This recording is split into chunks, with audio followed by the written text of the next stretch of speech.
infatuated with the in-between, the ups, the downs, the curves and the rounds. I bring it to your city or your hometown. I go back in time when the feeling was fine, when funkin' was legal and it wasn't a crime. Party people lined up and down the way, a bigger celebration than your birthday.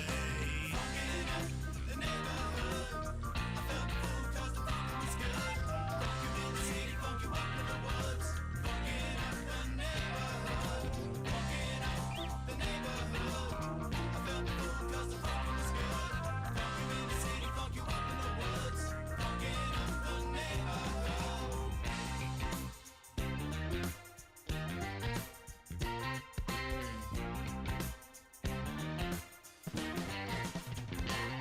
And I have seen the world pristine, funk you up in the bushes, funk you down in the trees. Now look around, all the frowns, the yellow, the white, the red and the brown. Now keep in mind, it never costs a dime, 'cause funkin' is free, I remember the time.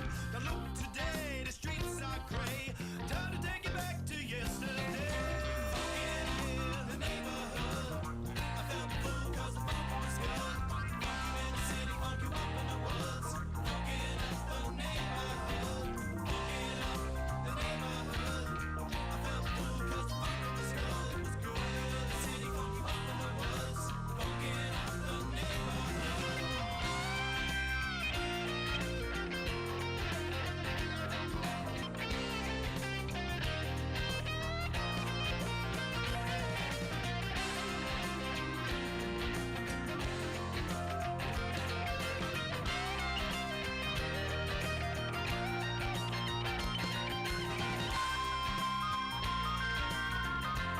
Funkin' up the neighborhood, I felt full 'cause the funkin' was good. Funk you in the city,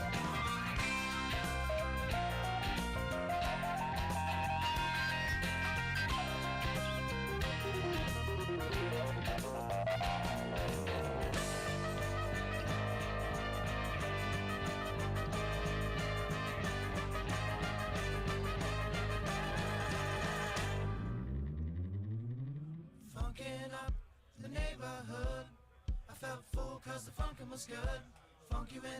you up in the woods.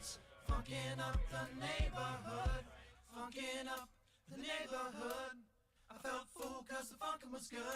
Funk you in the city, funk you up in the woods. Funkin' up the neighborhood, funkin' up the neighborhood. I felt full 'cause the funkin' was good. Funk you in the city, funk you up in the woods. Funkin' up the neighborhood, funkin' up the neighborhood. I felt full 'cause the funkin' was good. Funk you in the city, funk you up in the woods. Funkin' up the neighborhood.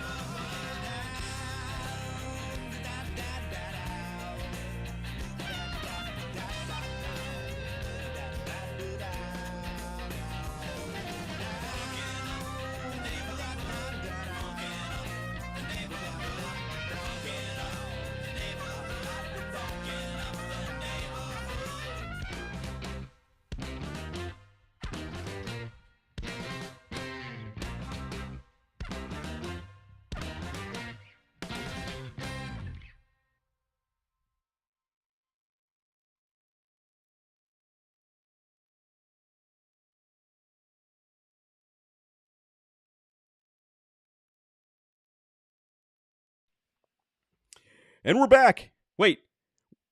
We're live. David's line. Wait. Now, all right. Do the hand thing again. 3, 5, 2, 3, 2, 1. And we're live. and we're back. There you go. I'm in the Still middle. my line. And he's in the middle. I got one thing. I got one got thing one to thing for the say show. in this whole damn thing, and you're gonna try to steal it from me. Look, it's been a weird day. And we Yes. have 3 people on the So- screen now instead of 2, so it continues to get weirder. And Yes. I was thinking about what I was going to say after I said we're live. David has no room for anybody's young guy shenanigans. We are the Underdog Journey. Yes, we are the Underdog Journey. I'm David. This is Wes. And in the middle, there's Matt Harmon. Now, Matt Harmon, you were at the hospital earlier today because you are really, really an old guy, and you had a knee surgery here recently, and you went back there. Now, Wes told me that it was a possibility that you weren't going to be able to make it on the show. And my thought was, while you were at the hospital, to just text you during the show, be like, "So what are you wearing?" What do you? I don't want to know. I've been wearing compression Stunned hose all silence. week. That's enough. Well, that tells you you're old. Yeah, once you have knee surgery, you got to wear these compression hose for 2 weeks. Oh, I bet those are lovely. They're Oh, just they're gnarly. so awful. They're so awful. I do not want to picture Matt in compression hose. Look, No, it's you not do that not. kind of. It's not that kind of You show. You don't have to imagine it. Just check your email. It's. Oh, I'm sure he's posting all kinds of pictures on Facebook. So, Matt, how are you feeling after the surgery? How you doing? It's knee replacements are always going to be a really slow recovery. They just suck. Yeah. But Right. I'm as good as I can be. So, Yeah. so before we go any further, West, what are you drinking over there tonight? Well, so I actually spent some time at the beer shop this afternoon, and I picked up some That's always a sours good thing. because I was in a sour kind of mood, in case you couldn't tell already. And the one I opened was sour ale with passion fruit, mango, and coconut, which I thought it was just a normal sour liquid-esque beer. This has like pulp in it, so I'm not sure what's Ew. going on. It's like a big glass of orange juice, and that's what it tastes like. So who's the brewer? Who's the brewery on that? This is from it's cool can art though. Like Yeah, it's I like did a see zombie that. hippo on it. I'm not sure what's going on. It's called Hippos. it's called Trippin' Zombies, and it's from brewed and canned by Trippin' Animals Brewing. It's out of Florida. I should have known better. So yeah, cool can art though. So we're gonna Hippos we're are gonna start so Googling close to being zombies Florida already. Do you know that hippos are the most dangerous animal in Africa? Like way more than Yeah. lions and stuff. It's crazy. Only one other animal kills more people than hippos. the mosquito. Mosquito, yes. The deadliest animal, man. Yep. Yes. All right, so Yep. Kim Howard says, There's your useless y'all. knowledge for this evening. that's true. That's about the most knowledge you're going to get this evening. Kim Howard says, hey, y'all. Shannon Black says, Merry Christmas. But apparently he's also trying to break a fever. Shannon, I'm sorry to hear you've been sick, man. And then Matt Hamlin says, it's beer 30, which I can't disagree. But I'm going to have this nice, refreshing glass of orange juice, apparently. Orange juice. Yeah, what you do get you that guys New drink? Jersey accent, the orange. Orange. I'm drinking a lovely the Tuscan bottled water. Okay. I have also poured that into a glass here. Matt told me to pretend that it was vodka. I was going to say, but, just pretend it's I'm not- vodka. I'm not going to do that. Actually, I've got a meeting at a hard stop tonight at 8 o'clock. I have a meeting to get to. But I've also got a bottle of Pellegrino here, just in case I want to get fancy on stuff. Look, it's always Pellegrino time. I love a sparkling water. I can be fancy. Well, they sent me up some lemon and lime slices to go with it. And if I was going to do the Pellegrino, I'm thinking maybe a bit of an orange zest would have been better, just by my flavor palette. But whatever. You should have thrown it back in their face and said, I'm a man. I don't need citrus in my sparkling water. It's actually really refreshing. Maybe a little cucumber. It's cucumber. That's actually pretty good. I've done that. I actually don't. I don't eat cucumbers, but if you put a little bit of cucumber in water, it's not too bad. Would you like some salad with your water? Yeah. I like that better than the people who put an orange on my beer glass. Fair enough. Yeah, come Oh, I on. do like that. Hey, Matt, you're on painkillers. What are you drinking tonight? I'm drinking painkillers. Good. There you go. Good enough. You're not going to wash those down with a refreshing beverage? With a refreshing glass of tap water. There right. you go. All right. Drink a lot of that. Maybe I'll see if my wife and caregiver would slice me up an orange I can shove in there. You just get a cucumber. Just get a cucumber and just dunk it in there. Cucumber. Just drop a whole cucumber. Oh, wait, we're out Don't of cucumbers. slice Get a whole pickle. damn It'll be cucumber. fine. It's the same thing. Yes. Yep, that'll Oh, help. So it's going to be a weird it's show tonight, apparently. 7:23. It's going to be a weird show because I'm going to have to bail out early on you guys because I'm sure you're going to go past 8 o'clock. We always do. But I do have a hard stop. But I do have, I stumbled across this company, we're going to call it, this company yesterday called Next Craft Blades. They've got some Instagram stuff Mhm. and they've got a Facebook page. They don't have a website up yet. And this is one of the things I wanted to talk about because I sat there and chit-chatted with this guy for a significant amount of time last night about what we could do, what we'd recommend, and how we would help promote his products. Because I'm looking at his stuff, and this is some pretty cool stuff. Yeah, I'm having a hard time zooming in here. I'm gonna remove myself so you guys can. There you go.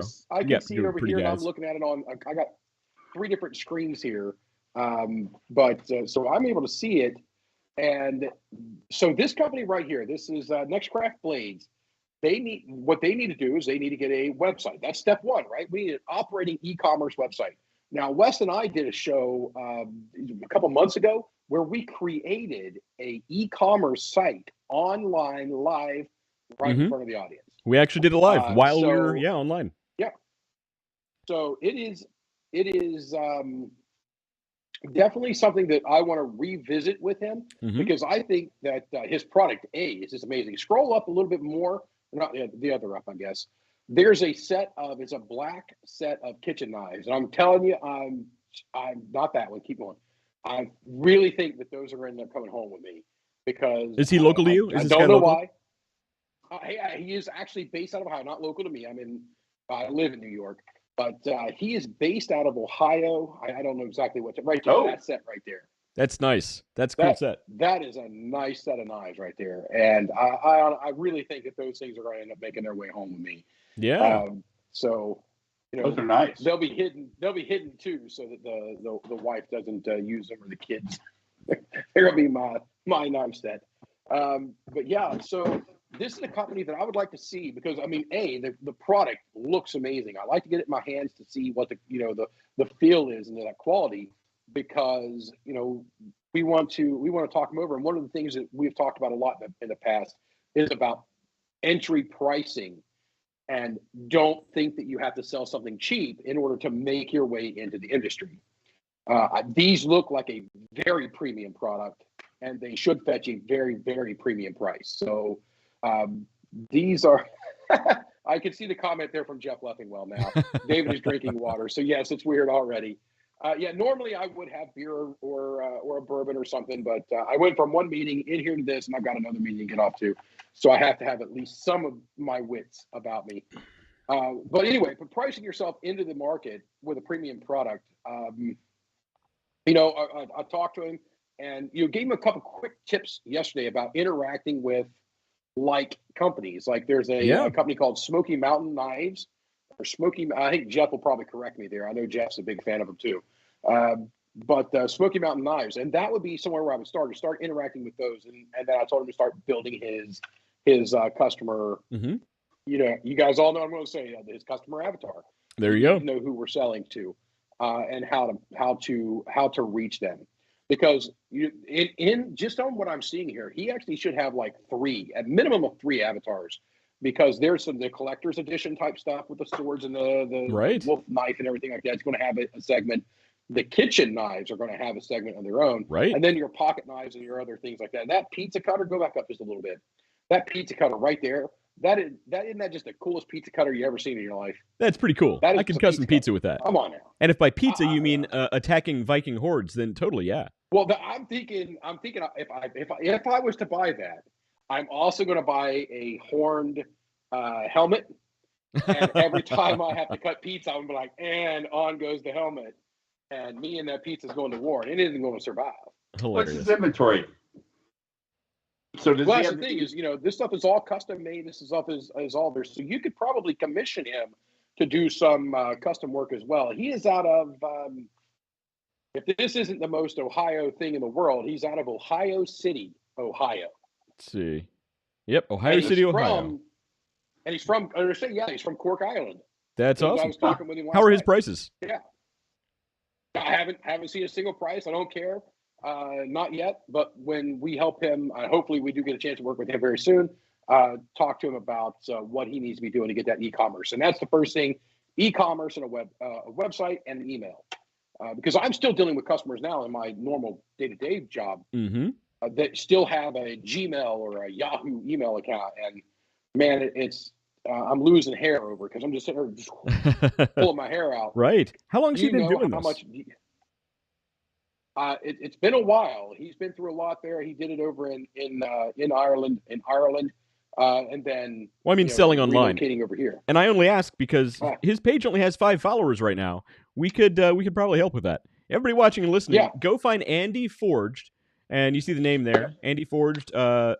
Yep. Parentheses Next Craft Blades, and give this guy a follow. His work is really good. It is really good, really good. Do not buy those kitchen knives.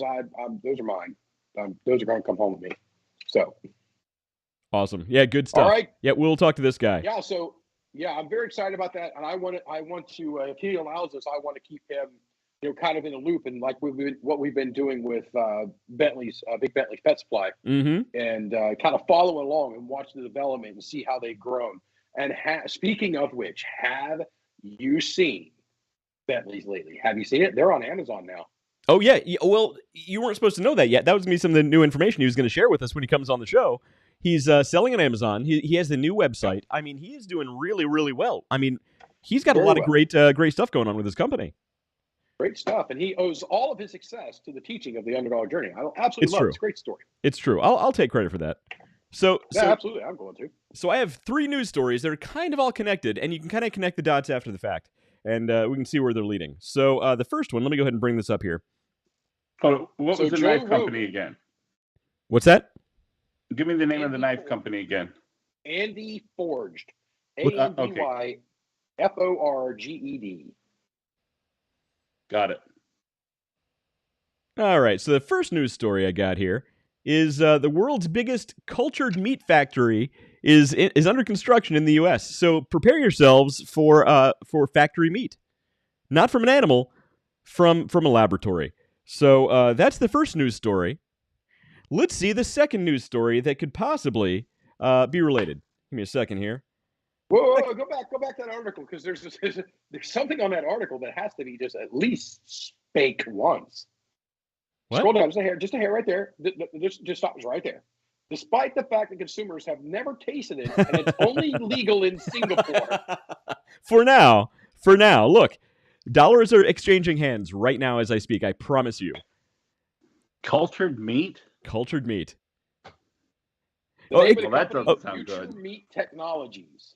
Yeah, don't worry about it. It actually goes into detail about how they actually culture the meat. Here's what they do. That sounds like a male review in Las Vegas. They gather cells from a chosen animal, whether it's pork or beef or chicken, and like you do. They take these live cells from the animal and they put them in a laboratory setting. And they feed these cells with different nutrient baths and whatnot, and it develops into a meat-like product that you can use for 3D printing of food. You can David's face. You can use it for all kinds of things. Okay, I see where you're going with this. Star Trek food replicator. No, okay. not at all. It's going in a completely different direction, and I think you'll understand after you see the second story. Let me go ahead and pull up the second story, and we can see where this is kind of going.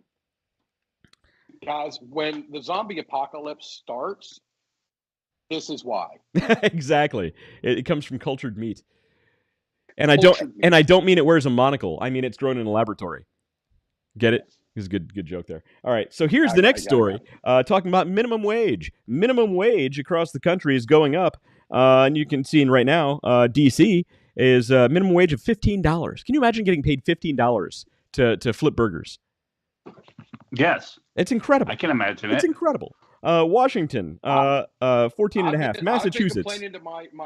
I've been complaining to my son's boss. I mean, we live in New York, and I've been complaining to my son's boss. He makes pizzas. He doesn't deliver them. He makes pizzas, and he's making like 14 something an hour. And I'm like, you're paying these kids too much. Right. You are paying these kids too much. So if we're talking about lab grown meat and the cost of minimum wage, where do you guys think the third story is going? Elon Musk. I'm going to go with robots, artificial intelligence, manufacturing. Joe Rogan. You know what? You're both kind of close. David was the closest. McDonald's is opening its first fully automated location in Fort Worth, Texas. Fully automated, 0 employees. I can't imagine why. Oh, I like that. Now you see, I will pay more money for things, but I will not go to that McDonald's. And when I go to the Walmarts, and when I go to Target and all these places, refuse to use the self checkout. Absolutely, I am that. I got to admit, I man. like a self checkout. Not me, You're very well, you're an antisocial, introvert. though. I am very antisocial. Yeah, you're very I antisocial. got no time for people. This is Yeah. my kind of McDonald's. I like not the mine. idea because I've been warning people for years this was going to happen. Unfortunately, it was nobody who would actually had any power to change anything. So I warn a lot of people who are not relevant to the conversation that this was coming. I'm glad you warned those people, Matt. Yeah. How'd they go for you? You didn't warn me. They were I'm happy relevant, that they were so. warned. So Jeff Leffingwell says he is not going to eat the fake meat. He'd rather go out and eat grass with the cow first. So No, would you I guys? don't think this fake meat's for Jeff. Would you guys try fake meat, the lab grown meat? I would try it. I would try it. I've had ham lunch. So meat we before. now It's have not much patient different. zero. We now have patient zero in the zombie apocalypse. It's true. Western Chuck Carney. Well, I'm already drinking beer with pulp, so look. The random stuff I've eaten today. Jeff still says no. Would you guys go to would anybody watching or listening, or you guys go to a fully automated McDonald's just to see the process at work? You wouldn't even get the time of day. I don't. Oh my God, yes. See, Matt, you would. I would try love it. to see that. Just out of curiosity, I'd like to try it. Here's the problem. Is there's going to be some bean counter out there that's looking at this going, hey, people like this. Even if they're going one time for the novelty experience of it, they're going to use that graph of, hey, we've got an insert of this and we're making a revenue. So you know that somewhere there's a vice president with an MBA that came up with this You love MBAs. stupid, terrible idea. It's just, no, stop it. Stop it. Well, here's my problem. We don't do, go ahead. Well, I have lots of problems, but here's one of my problems. Literally every single time I get fast food, my order's wrong. Order's wrong. Something's missing from the bag. It's the wrong food altogether. They got something wrong. If a machine can get it right, the machine can have my money. Wes, David. why were you so pissed off before the show? Because of technical difficulties, because a computer got my stuff messed up. And I couldn't do anything about it. You're totally right. But you know what? I have more faith that a machine can make my cheeseburger better than a 16-year-old who doesn't care about being there than Apple trying to set up their equipment to actually function the way people can do it without nickel and diming them to death. Tim Cook, That take note. You're on my list, buddy. That McDonald's has the most technologically advanced grills on the face of the planet. I believe they do now. It's absolutely full. No. They've had it for a long time. It is absolutely foolproof. But the person using it is not. It's not foolproof if there's a fool running it. Foolproof means a fool can work it, and it still works great. When I get my food and I'm driving away and I notice, oh, wait, this is completely wrong, half the time I just keep driving because I'm like, I don't want to talk to these people. Okay, yes, because we are on the same ilk on that. So I was out shopping the other day, and I was at the Walmarts, and I go through my checkout line, and I'll wait, and I had a lot of stuff, and because I was buying little gifts and things to give away, and I check out, and I'm like, oh, that was a little more expensive than what I was thinking. And I'll look through. I'm like, oh, that was this here that I had. And there was one card that was clearly marked, little radio control thing, $17. Like, all right, sweet. It rang up $50-some. Mm-hmm. And I said, I can go back and argue over $33, or I can keep my blood pressure down and move on with life. It was $33 well spent to not have to argue with somebody. Right. Is your time and sanity worth more than $33? I say yes. No. You go and you argue. No. You know what? Honeywell's paying you entirely too much. Jeff Leffingwell says the machines will still get the order wrong. Exactly. You're going to have a glitch. You're going to be sitting there trying to do it, and then it's going to reboot, and then you're going to have an order for your whole house. You're going to be the last one trying to order a freaking apple pie, and the whole thing's going to blip out, and it's going to come back, and you're going to start all over, and then you're going to go to Wendy's next door and just get yourself a junior bacon cheeseburger. So skip McDonald's, go straight to Wendy's, because Wendy's is better anyway. So, well, that's true. I totally agree with that. It's a Columbus, Ohio company, so I totally agree with that. But I think the question comes down to, when you have a problem, would you rather talk to a 16-year-old who doesn't want to be there in the first place, or tech support on the other side of the world? God, I'm gonna go. I'm gonna go with the 16-year-old. I'm gonna go with the I'm 16-year-old cooking and at somebody home. I can talk to. Right. I might just stop eating. I don't know. Jake Galloway says, Merry Christmas. Merry Christmas to you, Jake. Merry Christmas. Merry Christmas to you. And I got Christ okay. and all I got that. one more news story before we can get to the main topic. Got one more. All right. And it's only added because I thought it was kind of cool. And I want your feedback on this. Excellent. All right. You know me. I love giving my feedback. Porsche Now, replaces I've seen gasoline this- with air and water. Do I need to explain how this works, or do you know already, David?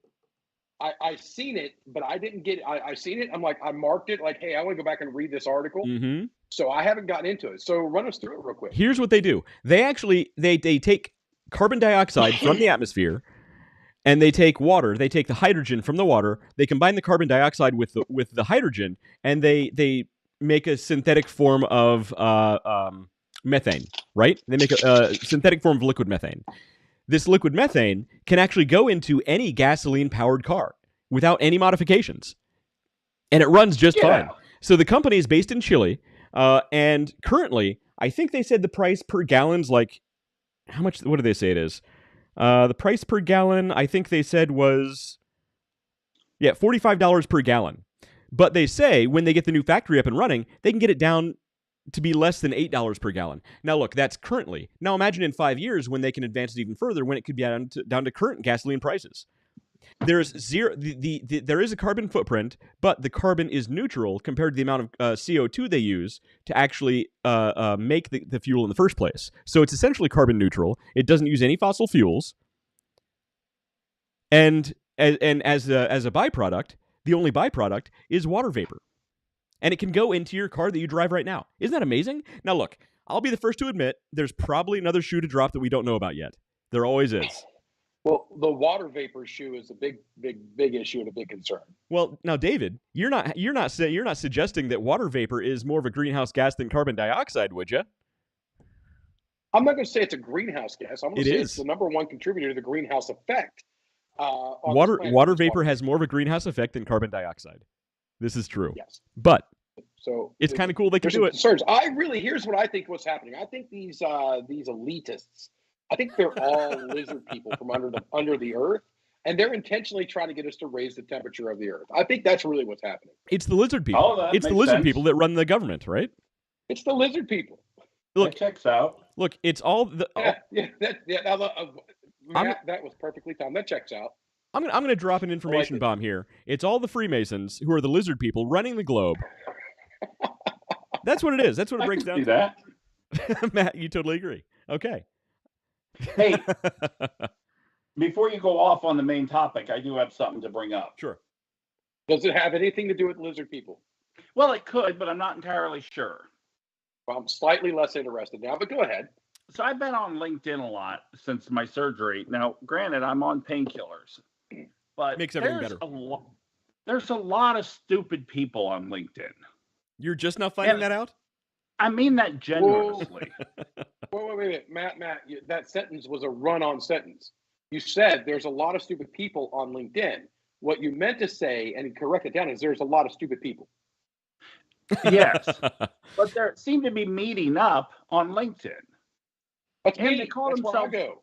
They call themselves entrepreneurials or motivational speakers. Life coaches. Life coach is my favorite. Motivational speakers. Here's the thing. I think I would actually say there's probably numbers-wise more really dopey people on LinkedIn, because I would say when you have the ratio of people who call themselves influencers, who call themselves life coaches and disruptors and whatnot, they're going to attract the lowest common denominator of intelligence in the entire world. So I might actually agree with you, Matt. Yeah, well, it's like they're pulling out old Brian Tracy sayings from the Psychology of Selling and putting them on posters or a PowerPoint and creating these new presentations that we've all heard before. But like show up to work early. Well, no shit. But look at how many millions of dollars Tony Robbins is still making. We have our motivational speakers. Now find another job. That one's taken. No, fair enough. Go to McDonald's. Oh, never mind. Yes. Yeah, you can't go there anymore unless you're But a programmer. seriously, like one of the big things that people should always tell other people, like if you're new at a company, this should be number one. Shut up. Oh, this is gonna be gold. Shut up. Don't ask questions.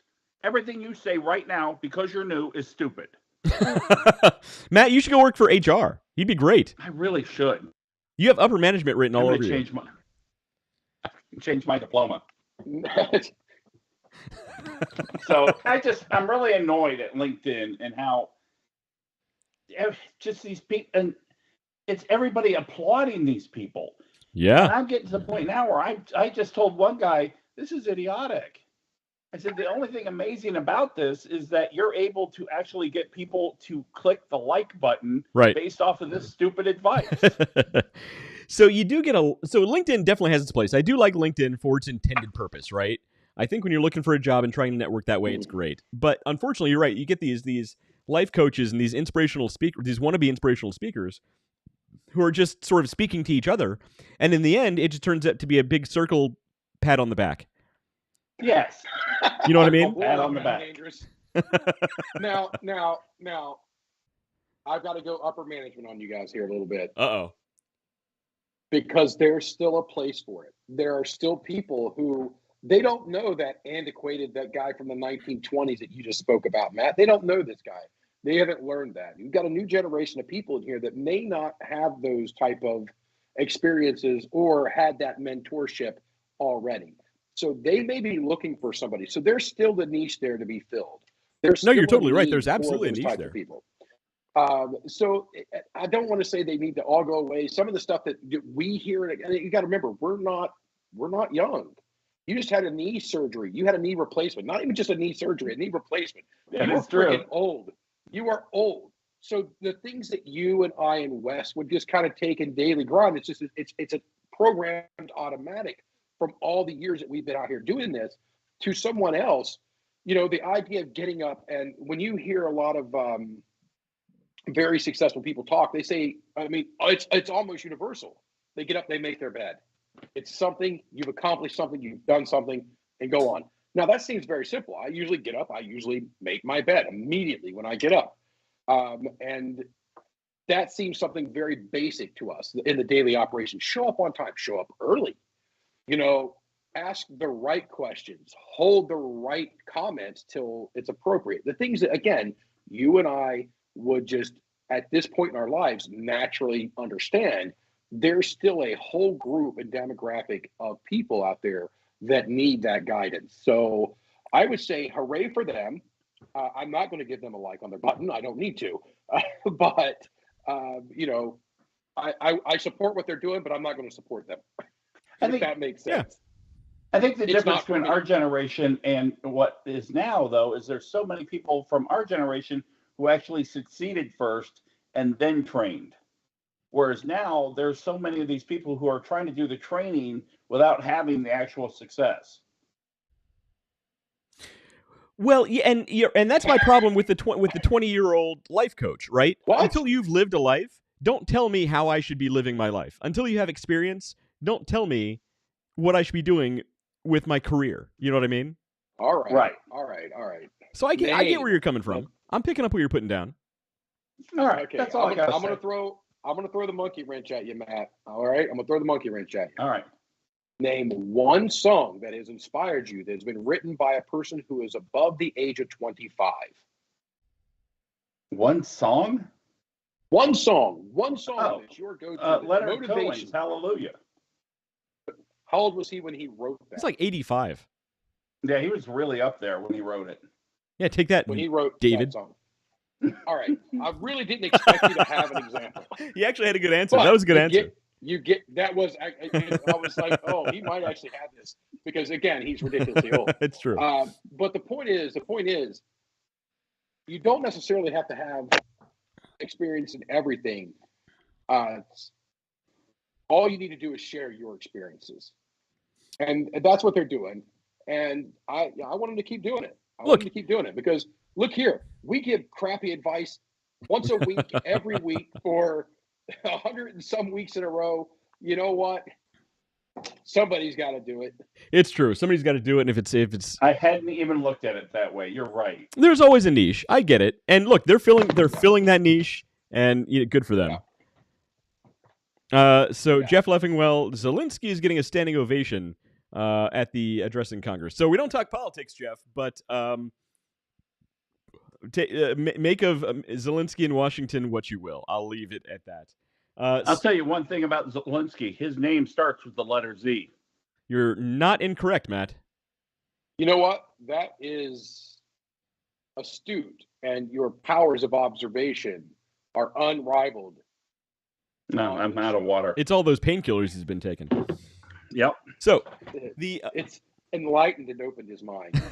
so we have 10 minutes left before David has to run. We have 10 minutes with me. You guys get to carry on. So the main topic of the show, what got me thinking about the 4 things you need to keep in 5 things. I changed to 5. The 5 things you need to keep in mind for YouTube in 2023. So what got me thinking about it is, you guys know I have this other YouTube channel that I do talking about pipe stuff, right?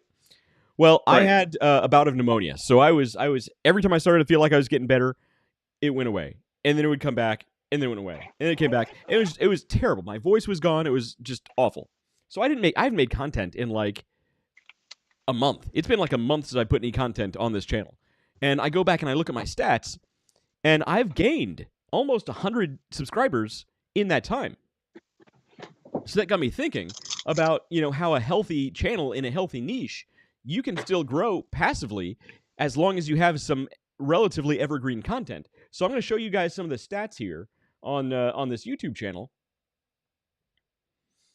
So on the YouTube channel, we got the returning viewers and the new viewers. The new viewers are actually going up, which tells me people are actually finding this content. Now, what you have to remember about this content is it's about tobacco. Tobacco is the main topic of my channel.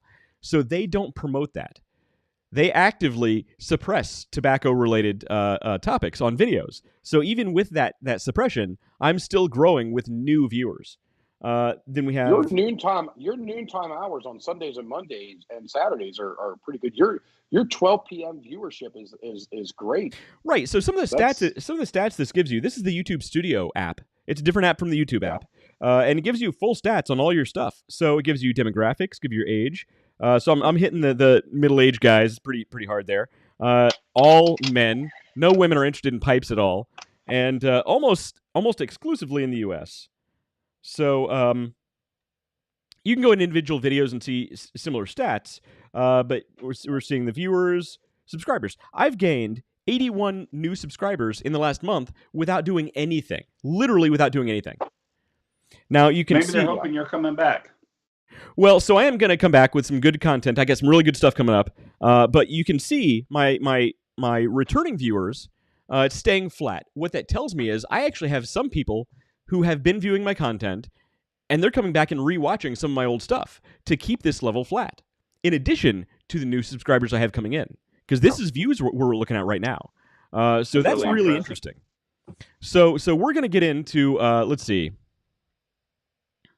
All right, Wes, I'm going to break your heart here real quick, but can you pull up YouTube? Can you pull up YouTube so we can see it? My channel?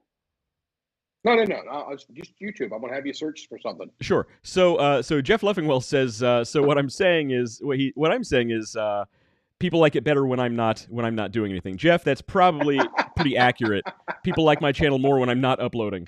It does sound right. That sounds totally right. So all right, we're gonna I don't know if you guys haven't had a chance. If anything tobacco, I mean, pipe wise and everything, You're still using branded go intros. check out that channel.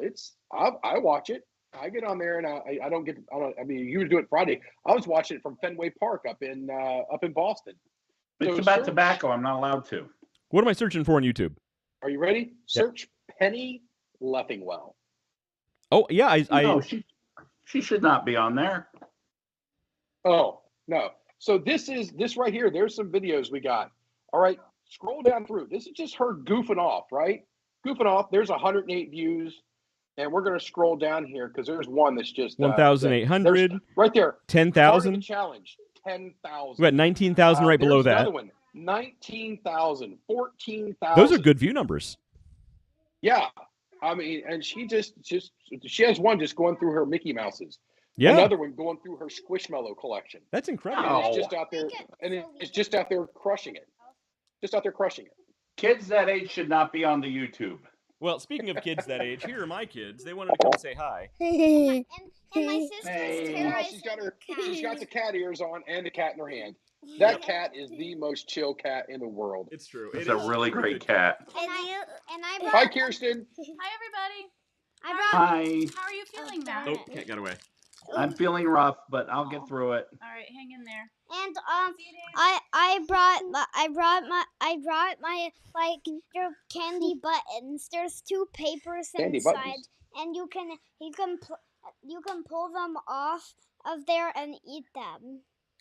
Aha. And Well, I mean, if what you couldn't I eat them, got, that'd be a terrible candy. it's a little stocking from my bus driver on the last day of school, and I think his wife made it. By the way, That one of is these cool. buttons is mega small. Mega small. Yeah. Oh my. There's one that's Mega small. That's so cool, you guys. Catherine, I love that stocking.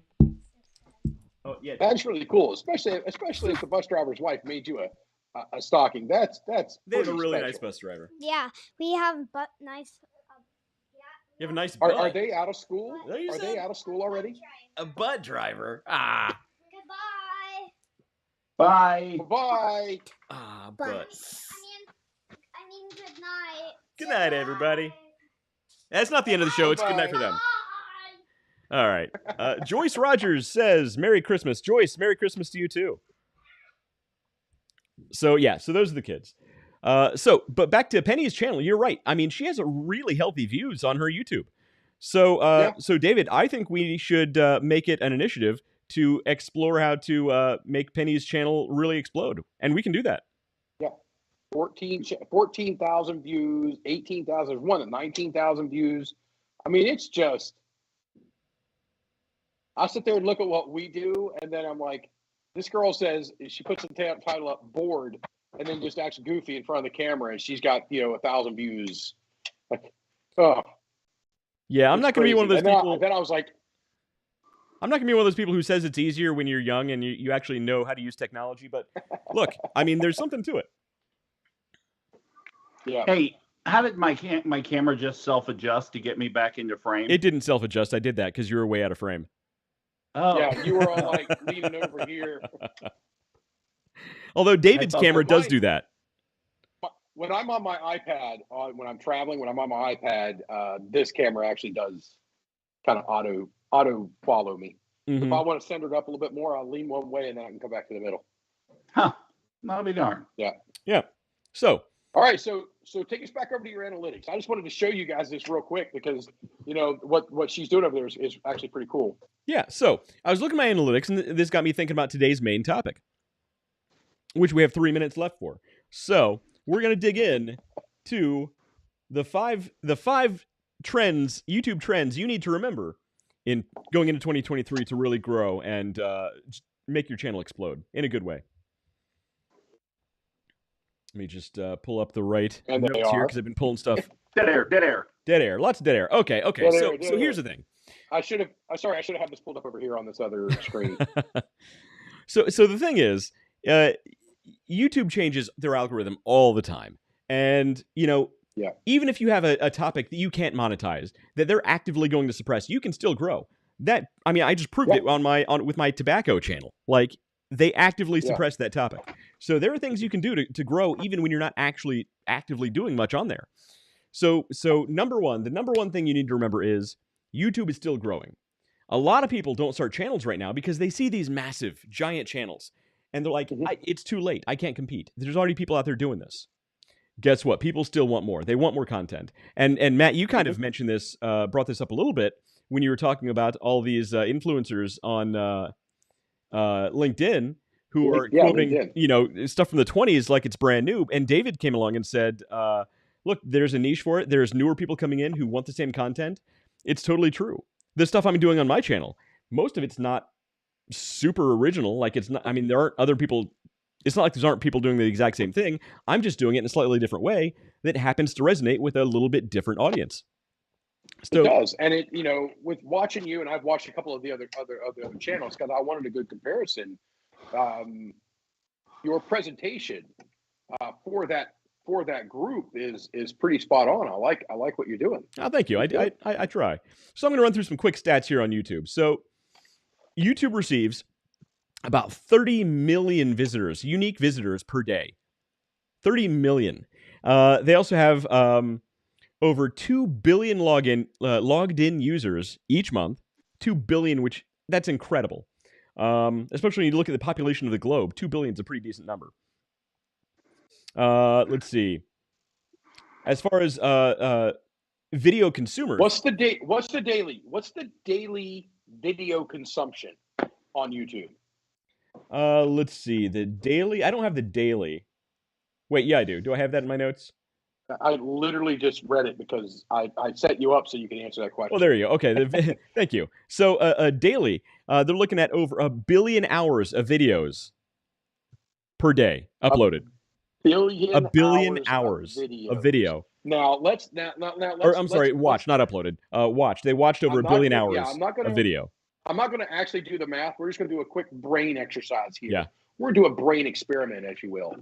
A thought experiment. 30 million traffic, 30 million people per day, over 1 billion hours of videos watched per day.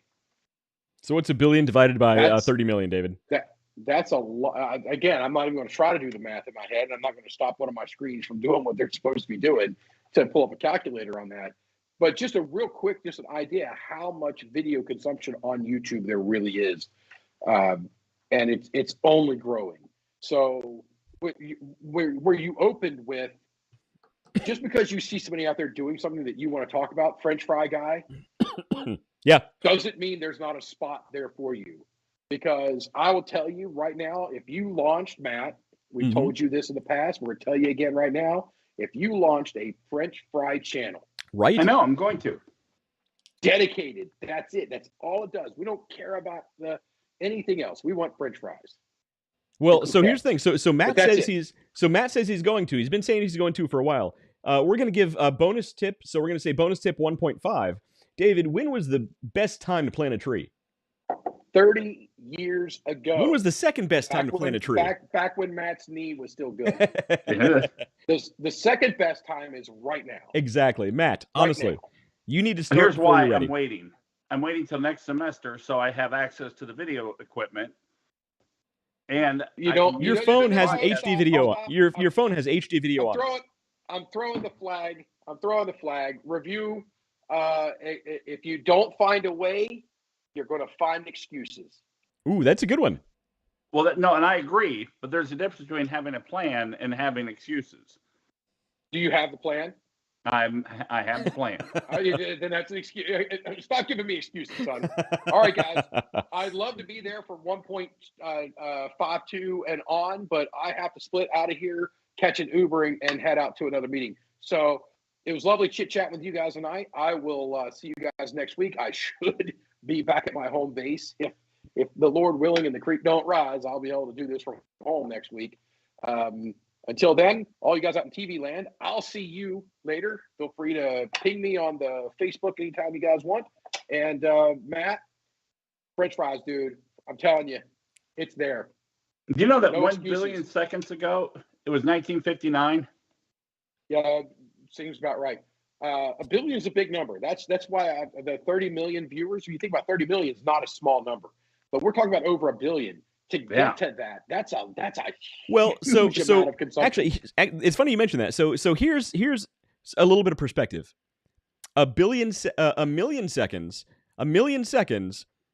is, what is it like? It's like 7 days or something like that. Do the math on that. It's like a few days. But a billion seconds, not a million seconds. 1 billion seconds is like 11 years. So the difference between 1 million and 1 billion is more than most people's minds can actually wrap around. It's much bigger than you think it is. It's a lot. Okay, so I was going to use this. I had this word. I was actually talking about it in the car today, as I do, and conceptualize.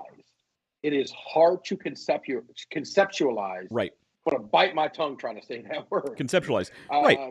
The difference between $1 million to $1 billion. Right. We have the ideas of the numbers in our minds, and since we have the ideas, it doesn't seem like that big a deal. But when you actually conceptualize, like you were saying, what those numbers actually mean compared to each other, it's significantly different. Yes. All right. Well, that is my final tip for this evening. You guys have a good one, and I'll catch you on the next one. All right. David's dropping us like we're hot. He's out. Wow. Boy, there is a big difference between $1 million and $1 billion. David's video froze right there. I'm just going to leave it right there. That's good. That's a good one to leave. All right, so we're still going. Laura Lyons Black says, Merry Christmas to you all. Laura, Merry Christmas to you too. Greg Thomas. Merry Christmas. Greg Thompson also says Merry Christmas. Greg, Merry Christmas to you too. Merry Christmas. So, digging back in, I'm going to run through some real quick stats on YouTube as well. So Matt, you're not going to believe it. There's still a lot of money to be made on YouTube. I have no doubt. Over the last 5 years, over just the last 5 years, YouTube has paid out over $2 billion in ad revenue to creators, and that's not people who get their own. That's not including people who have their own sponsors. It's not including people who have their own merch. That's just ad revenue from YouTube. That's a lot of money. Insane. That's a lot, right? And the year-over-year growth. Here's the thing: year-over-year growth is still pretty significant. So you look at the average year-over-year growth of any business, right? If you get, year-over-year growth of 10%, you're in a pretty good place. Right. Check this out: the year-over-year growth of channels that earn six figures or more, rose by 40% year-over-year. That's a lot. That is an awful lot. Right. The channels that grew by 5 figures or more grew by 50%. The channels that have more than 1 million subscribers, rose by more than 65%. And when you have 1 million subscribers, here's the thing. My tobacco channel, I can't monetize. So all that YouTube ad revenue, I could never receive any of it. However, if I have 100,000, if I just had 100,000 subscribers, that'd be enough where I wouldn't have to have a day job. I'd be a full-time YouTuber. When I get 1 million subscribers, I can do that easily and have a full team of people working for me without ad revenue, because I'll have a number of different ways I can monetize from those subscribers. And that number rose just from last year more than 65%. That's amazing growth. That is one of the things I've seen on some of the YouTube channels and some of the people I follow. Like I follow this one attorney who's out of Canada, and I like his channel, but it bothers me that a lot of times he'll do the like he'll have to go into, like, when he's visiting his in-laws, he'll go to his parents or his in-laws bathroom to do the channel from. Mm-hmm. You're once you get to a certain level, I'd like to see well, maybe not though. Maybe I'm thinking you want to see a certain level of professionalism, but maybe not. Maybe it's that not having that level that got him to where he is now. Well, look, different niches have different success rates for types of style. Like, so here's the thing. So a few years ago, Walmart ran an ad test. And you may or may not remember this. David's video finally fell off, so I'm going to have to change the card here. So here's the thing, Matt, don't be offended. I was not expecting David to drop off halfway through. So I didn't make a card that includes just you and I. So for today, it'll say you are David Leffingwell, but you are not. Oh, I'm going to have fun with this. There you go. You can really ruin his reputation this time. Yeah. Purple powder. So a few years ago, Walmart ran this ad test where in certain markets they'd have their normal, very highly produced ads, commercial music, very inspirational stuff, yada yada yada, little smiley face and asterisks that would bounce around all over the place. In other markets, they would use they did this sort of infomercial thing where they literally had a guy in the aisles with a microphone and a cord, like you need that in the 21st century, right? And they actually had along the side of the screen different deals scrolling up, and it really looked like an infomercial. And what they found was that in certain markets, that commercial, it super low budget though it was, performed way better than the highly produced stuff. And you actually that makes sense. And you see that with some YouTube stuff too as well. That was a terrible sentence, terrible grammar, but it works. You see some channels that look cheaper. They look like they were shot on a phone. They look like they were handheld and all herky-jerky. But they perform with certain audiences better than stuff that somebody spent hours and hours and hours producing. Because they understand who their audience is. They understand their niche. And that's where understanding your avatar and your niche and really testing the type of content that you put out there, that's where that comes into play. Yeah, I've done some test groups at the college for the French Fry podcast. And I am surprised. I was genuinely surprised how interested these 18 to 23-year-olds are in the technology behind French fries. And they didn't know they were interested until I started talking about it. Right. And then all of a sudden they were engaged. It was very interesting. Honestly, I think we're not joking with you, Matt. If you made a French Fry YouTube channel, I think it would do really well. I think it's one of those types of things that people don't know they're interested in, but once they start watching it, they can't stop because French fries have been part of their lives been part of their lives as long as they've been around. Like, right. This is just something that their brains are going to be attracted to. Yep, I agree. So, all right. So point number 1, YouTube is still growing and it's not too late to start. And as 1.5, you need to start right now. Start before you're ready. Just get out there and do it. Put anything out there you can. And I promise you will start to grow. You'll see some growth. And this is something not a lot of people talk about. Typically, your first 100 videos are only there to get your first 100 subscribers. That's the mindset you need. You need to expect that small growth at first. But when you have a healthy niche, when you have a healthy topic, you're going to grow a lot faster than you think you will. I'm at almost 1,000 subscribers on my other YouTube channel. And really, I only have maybe 15, 16 videos on there. I know, that's amazing to me. Right. It's all about the niche. It's all about the community building that I do because I do a lot of live streams and you get to know the audience and people just, they relate to that. And it's something that I enjoy. So I think you can see that in the videos. Yeah. Trend number 2 that you need to keep in mind, YouTube is mostly mobile. So 70% of all watch time on YouTube is done on a mobile device. It's not done on a laptop or a desktop. So you really need to keep that in mind when you're talking about the level of production that you put in your video. If you have a lot of tiny details, I mean, it's going to be nice, but chances are most people won't notice it. Nope, they will not.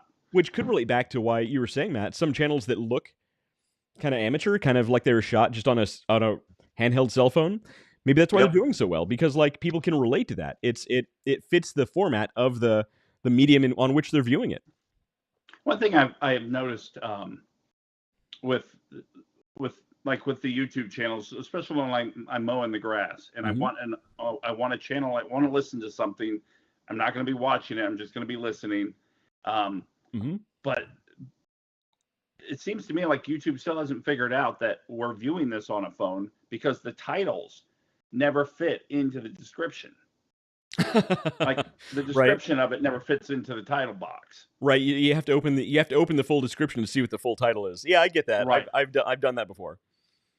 So another thing you need to keep in mind though, with 70% of all watch time on a mobile device, you need to remember how this affects our attention spans. So this is going to lead into point 3. Our attention spans are significantly shorter and more distracted than they have been in the past, which leads us to item number 3, short form video.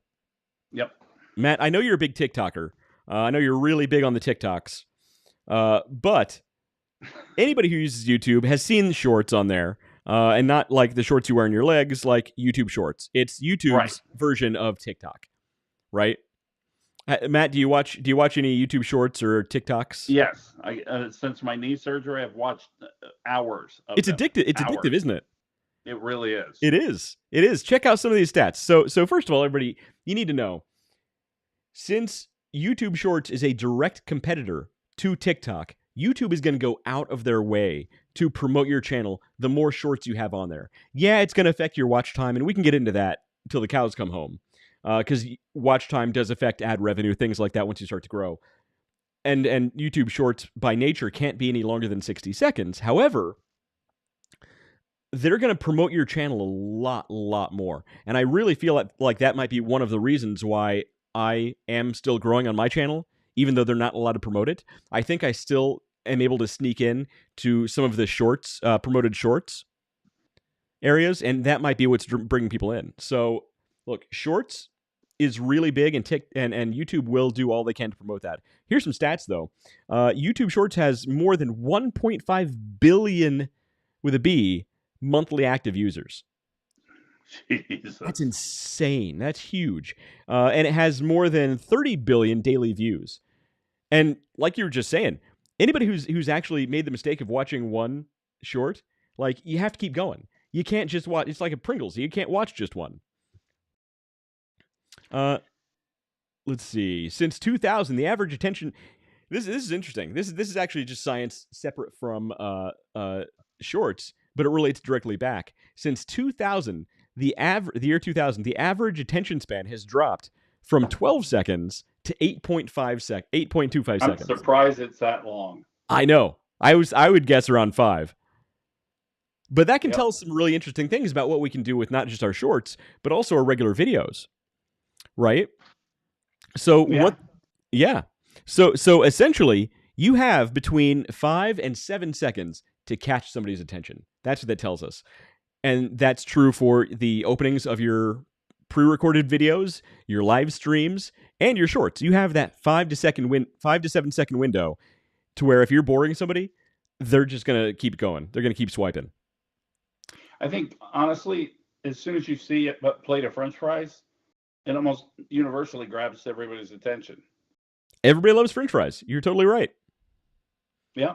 So what this also tells us is what we can do with our long form videos, our edited stuff, our pre-recorded stuff. What this tells us is, you should be changing the image or the background image, especially if it's one that doesn't show your face. You should be changing those images or video clips at least every 8 seconds, because you need to maintain that sort of ADD attention span that exists right now. Yep. It's really stand-up comedians are supposed to tell 7 jokes per minute. Right. So that tempo is supposed to be set at that. Right, and that's still it's the exact same thing. You're right. It totally holds up. Just adjusting your video there. All right. So what this also tells us is it tells us how we should deal with our intros. So how many times have you been watching a YouTube video and they open up with, "Hey everybody, I'm West, and thanks for watching the Underdog Journey. Don't forget to like and subscribe so we can do yada yada yada." And they'll go on for 10 or 15 or 20 seconds, a couple minutes sometimes, just introducing themselves and talking about subscribing this and and this and that. Look, it's different on a live stream. People expect some banter on a live stream. Right. But on a pre-recorded video, you got to tell me where the point is and how to get there real quick, because you just lost my attention 10 seconds ago. Oh, so you're talking about pre-recorded versus live. Yes. Okay, so what we're doing right now is live. Yes, we are live. I don't know if you knew that. Yes. The shorts are pre-recorded. Shorts are pre-recorded, so you got to get well. And plus, with shorts, you only have 60 seconds. You got to get right to the point with shorts. But with like pre-recorded, edited videos, don't start your edited videos with, "Hey everybody, welcome to my channel. Thanks for watching. Don't forget to like and subscribe," and yada yada, and all this stuff. No, just get to the point. Get to the point. Okay. Wait till the end of the video, and then tell me to like and follow and subscribe. I kind of already know that by this point anyway. Yes. Although it is nice to have the reminder once in a while. Well, it is, and it's not out of place to have that in the middle of the video. Just a quick, right between sentences. Hey, don't forget to like and subscribe. Let's move on. That sort of thing. That's fine. Yeah. When you're starting your video, you know how it is, Matt. When like you were saying with stand-up comedians, you get on stage, you got to grab their attention. You got to come on with a quick, witty opener and move on from there. Otherwise, you've already lost them. Yep. Or when you and I were talking about writing papers in college, right? Think of your video like you're writing a paper in college. Okay, you have your thesis in the beginning, where essentially you say what you're going to say. You have your body, where you say it, and then you have your ending, your closing statement, where you repeat what you just said. Right. Say what you're going to say it, repeat what you just said briefly, you're out. That's it. Yep. The whole time you stayed on topic and you kept people's attention. That does make it nice. right? So again, tip number 3 or trend number 3 you need to look out for to really grow in 2023 is short form videos and maintain the viewer's attention, because people's attention span is really dropping fast. And I don't know if it's a good thing or a bad thing, but it's happening. So I think in the beginning with the French fry videos, to keep them short, and then if there's more demand for longer videos, that will become evident as I move forward, wouldn't it? Well, it depends on the type of content you want. So we can actually get into how to build that at another time. But like you're on a good train of thought there. You could potentially just start with shorts where you talk about, have 60 seconds where you talk about this kind of fry, or why this kind of potato is better, or why this oil is better, or whatever. I don't know how French fries work. And then you can move on to bigger topics from there. Or Right. you can start with some really good, entertaining, comprehensive videos that are, 5 to 10. I might not go 10 minutes to begin with, but maybe, 5 to 7 minutes long to begin with. And when you start to gain some traction, really up your production value, start interspersing some shorts in there to really get that growth module underway. And then once you get enough subscribers, you can start adding content as far as community content, which can be images, it can be polls, things like that. It really depends on what direction you want to go with your content. And yeah, we can totally talk about that. That's a really good topic.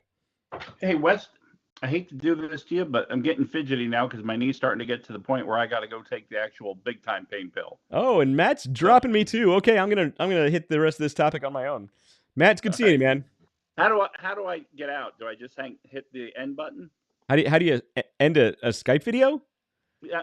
Is that what you're asking me right now? Yes, that's what I'm asking. You can just, I think there's like a red hang up button. You can just hit that. All right, I'm hitting it. All right, see you later, man. You. See ya. Later.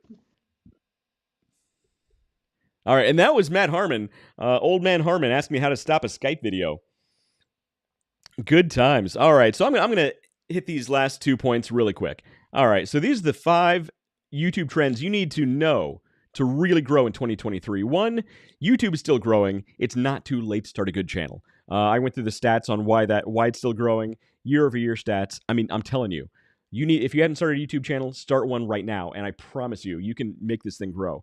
Number 2, YouTube is mostly mobile.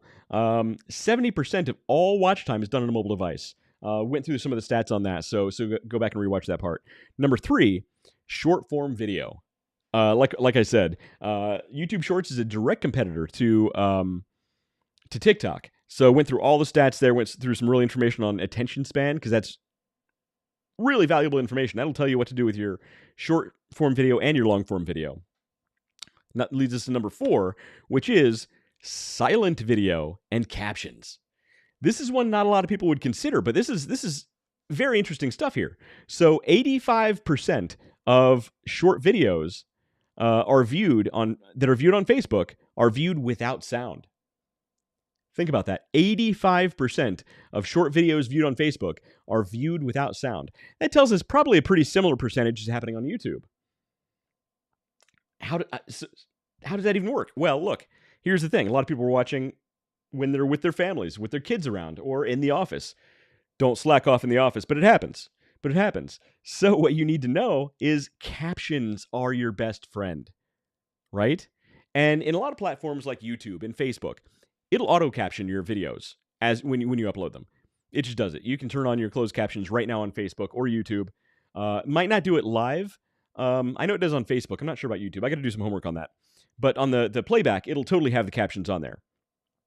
But if you're shooting something on your phone, pre-recording something on your phone, you want captions, guess what? There are a ton of apps that you can download for free that'll auto-caption all your videos. So you don't have to sit there and type this stuff out and make it happen. It's all automatic. I promise you will not regret it. Because here are some stats. Over the last 5 years, online searches for video captions increased by 185%. That's huge. That tells us that not only are people watching videos with captions, that tells us other creators are recognizing this trend and they're starting to do the same thing. I promise you, this is a trend that's happening right now. Let's see, here's another one. Including captions in your videos can actually increase your video watch time by over 80%. increase your video watch time by over 80%. And in case you didn't know, watch time is super valuable when you're trying to get good revenue. If you're signed up for the YouTube Partner Program, where you can actually get ad revenue from your channel. So that watch time is what you really, really want. And 80%, that's huge. So definitely keep that in mind. Don't slack on the captions. If you're recording video and you don't see captions available, I can tell you how to do it. That's fine. Or you can just Google it. Seriously, just go to google.com and look for how to caption a video. Like I said, there's already 185% increase in that search alone. People are looking at how to do this. You're not alone. Add captions to your videos. And point number 5, trend number 5 to really grow on YouTube, which is YouTube Live. Guess what? That's where we are. We're on Facebook right now. We're on YouTube. We used to go to Twitch, but there was no play there. That's not really where our niche is. YouTube Live. That's another one that they really push. They're really pushing YouTube Lives right now. They're pushing shorts and they're pushing lives because these are relatively little used features that they're really trying to push out there. Shorts not so little used as much as lives, but you get my point. Let's see. According to research, more people are likely to watch a live stream. Get this. Now, I had to double check this, but this is actually 100% true. This is data that comes from YouTube. People are actually more likely to watch a live stream than they are a regular video. That blew my mind because I watch way more regular videos than I do live streams. But this is the data that YouTube is pushing out. This is what they say. Let's see. The inclination of viewers, towards live streaming is gradually eroding the watch time of average regular videos. So what does that tell us? That we didn't get any specific numbers there. What that tells us is you are getting significantly more watch time. Here it is. You're getting up to 8 times longer watch time on your live streams than you are on your pre-recorded videos. That's incredible. 8 times longer watch time. Again, if you're trying to monetize, you definitely want that. Because not only are you getting the watch time, you're also building that relationship with your viewers. The good thing about live stream is you can interact with your viewers. You know, I can go on and I can see comments right now. Let's see. I see Joyce Rogers said, "I'm watching on my phone." David says, "Hi, Joyce." I can go through and I can see these comments. And if I were actually paying attention, not reading notes, I could actually interact with people as they're leaving comments. So on my other channel, it's about tobacco pipes, right? Because I'm an old guy. That's what I do. And during my live streams on Fridays, not for the last month because I've been sick, but now that I'm well, I'm going to start doing them again. I would do a live stream on Fridays on that pipe channel. And I would actually speak to people as they're leaving comments. I'd answer their questions. If I have a guest, the guest can answer their questions. And you can really build that relationship. And this does a few different things, right? It not only builds the relationship, it builds loyalty with that customer. Not only are you learning about them, they're learning about you simultaneously. You're becoming friends. And I actually do have friends that I speak with offline and hang out with offline that I met online doing this stuff. It's awesome. You really actually build that community. What that also means is they're going to come back and view your stuff the next time because they have that loyalty. And what does that do? When you have the longer watch time, when you have the same people coming and watching over and over again, the YouTube algorithm is then going to say, hey, these people really like this content. I'm going to push this content out to more people like this guy over here who's watching it a lot. Now, how that benefits you is these algorithms are really smart. They put a lot of money and time into these things. So when they push your content out to new people, because they recognize this person likes your content, they're finding people who look exactly like this in their habits, in their, in their viewing capabilities, in the topics that they search, the general demographics, age, sex, location, languages spoke. They're going to get as close to this person as they can for this new audience, which means this new audience is also likely to be very interested in your content. And the bigger you grow in this niche, the more similar people it pushes out to. The more you grow, the more it pushes. You get it? That's how this works. And that's how really big channels keep growing. So live streams are super important. Not just for, independent channels. If you have a business, you're trying to sell a product or a service, live streams are amazing for you. Like, there is no better place to build a loyal customer base than a live stream. You can go on and have a live Q&A where you explain the product. You can go on and talk about why you started this company, why you developed this product. Put a face on your product or service. And a lot of people don't like to be online, but look, if you want to grow, it's super valuable because there are two sides to the business branding coin. There's the business side, and then there is the personal side, right? Let the business side do business stuff. The content they put up is very businessy. Your personal side of that brand, put the personal face on it. Do a live stream. Say, hey, you know what? I am so-and-so of XYZ company. Here's my product or service. And then go into the story. People love stories. Tell them the story about why you started the company, why you created this product, why you think it's a great product, and how it's helping all of your customers out there, yada, whatever happens to be. You know what I mean? But live streams, amazing way to grow your channel, whether it's for business or you're developing a personal brand. Highly recommended. So I'm just going to reiterate these one more time. These are the 5 YouTube trends you need to know to grow in 2023. These may sound generic, but really when you dig into each one, super valuable. 1, YouTube is still growing. It is not too late. No matter how big you think your competition is, I promise you, if you do it right and you plan it out right, you can make it happen. And if you don't believe me, go back and rewatch some of our old videos because we tell you exactly how to do it. Or just reach out to us. Leave us a DM, leave us a comment, and we'll reach out to you. This is what we do for fun, literally. Number 2, YouTube is mostly mobile. Like I said, 70% of all watch time is done on a mobile device. Keep that in mind when you're actually producing content. You don't need these big, expensive rigs. You don't need all this, big studio stuff. Most cell phones have HD videos in them. Prop this up on something, turn on the video, start shooting. You know what I mean? Honestly. There are free video editing software out there. If you're doing live stream, things like that, you don't need to edit your videos at all. There's a lot out there that don't, and they're super successful. Number 3, short form videos. YouTube Shorts it's literally TikTok's competition. The videos can't be longer than 60 seconds. You need to get out there, make your point. You're good to go. YouTube is really hardcore promoting shorts. Use that tool, I promise you.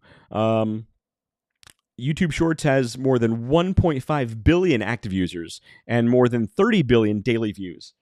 Dude, don't pass on shorts. I promise you, it will be your friend. Number 4, silent videos and captions. Okay?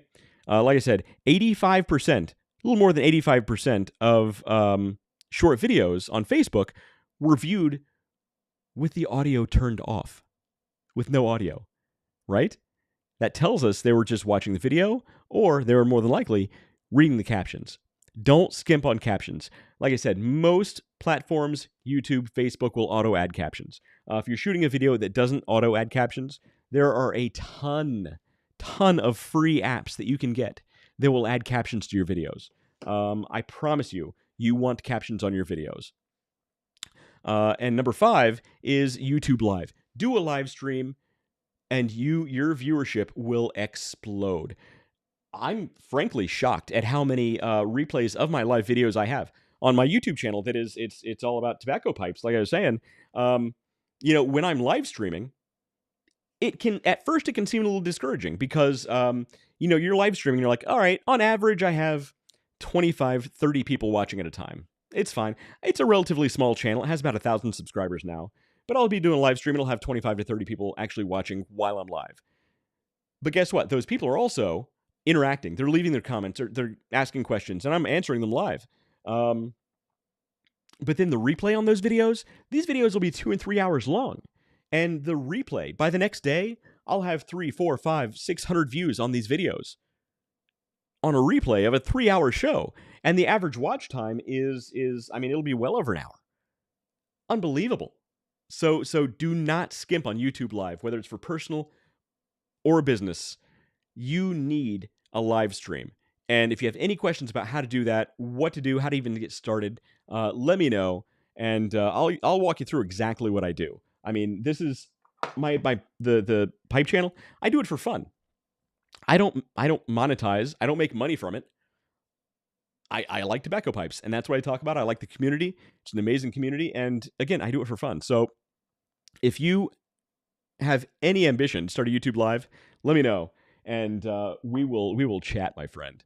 I promise you, it'll be great. So look, David Leffingwell had to skimp, had to skip town on me. He's off to bigger and better things right now. He's too good for us. Matt Harmon was on painkillers, so he's all drugged up, and they left you with me. So how'd that go? You let me know. In the meantime, I've been West. This guy's been nobody. This guy's also been nobody because I'm here alone, and I will see you guys next week. Later.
Basically infatuated with the in-between, the ups and downs, the curves and the rounds. I bring it to your city or your hometown. I go back in time when the feeling was fine, when funkin' was legal and it wasn't a crime. Party people lined up and down the way, a bigger celebration than your birthday. Funkin' up the neighborhood, I felt the fool 'cause the funk was good. Funk you in the city, funk you up in the woods. Funkin' up the neighborhood. The neighborhood, I felt the fool 'cause the funk was good. Funk you in the city, funk you up in the woods. Funkin' up the neighborhood.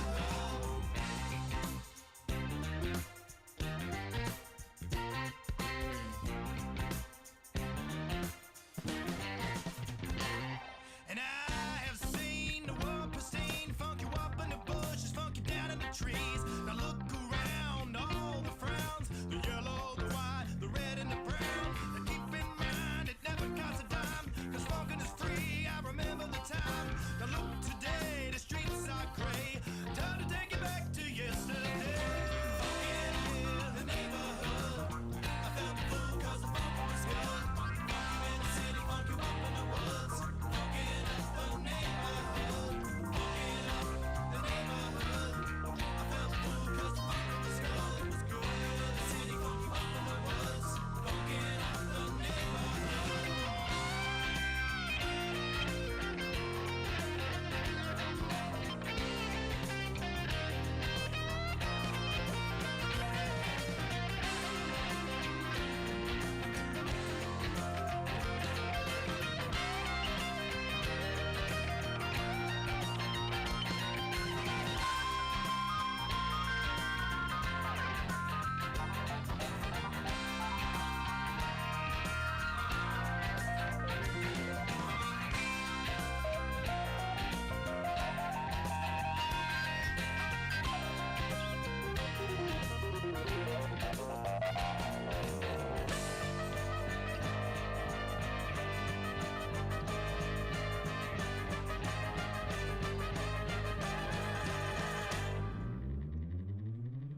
Funkin' up the neighborhood.